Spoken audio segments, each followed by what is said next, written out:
Ilan pang individual ang ipinatatawag ng NBI kaugnay ng kasong pambubugbog sa aktor at TV host na si Vong Navarro. Kabilang dito ang mga security guard ng condominium sa Taguig kung saan naganap ang insidente. Narito ang ulat ni Noel Perfecto. Inilabas na ng NBI ang subpina para sa security guard sa Forbeswood Heights kaugnay ng insidente ng pambubugbog kay Vong Navarro. Sina Reynaldo Poliente, Lorenzo Ortiz Jr. at Max Merihildo ng Megaforce Security ay inimbitahan ng NBI para magsumiti ng CCTV footages noong January 17, 2014 at magbigay salaysay sa pangyayaring naganap. Ayon kay NCR-NBI Regional Director Elfren Meneses, kanila rin binigyan ng subpoena si Zimmer Rans, isa sa mga kasamahan ni na Denise Cornejo at Cedric Lee na hinihinalang sangkot rin sa insidente. Well, after the filing of the case, there are still some people we have to issue subpoena. These are the people that has been named as John Doe in our complaint. So, despite the fact that we have already filed, still we will continue issuing subpoena to those people which were not able to appear at the office. Inibitahan din ng NBI si Soledad Ramos, registered owner ng unit ni Cornejo, habang nagpadala rin ng representative si JP Calma sa bureau para naman sumipot sa susunod na linggo.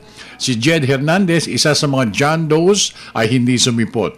Ilan lang ito sa mga napadalhan ng imbitasyon ng NBI para magbigyan liwanag sa ilang mga katanungan kaugnay ng Vong Navarro case. Kanina, nagtungo rin ng NBI prober sa St. Luke's para ipakita kay Navarro ang mga footages ng CCTV at kumpirmahin ang mga katauhan sa video kung sino-sino ang mga nakita niya na kasamahan ni Denise Cornejo at Cedric Lee. Samantala, nagpalabas na agad ng Lookout Bulletin Order si Immigration Commissioner Siegfried Mizon para kina Denise Cornejo, Cedric Lee, Bernice Lee, Ferdinand Guerrero at Zimmer Rans. Within minutes, linalagay po namin kagad sa database namin, which is accessible to all ports of entry and exit.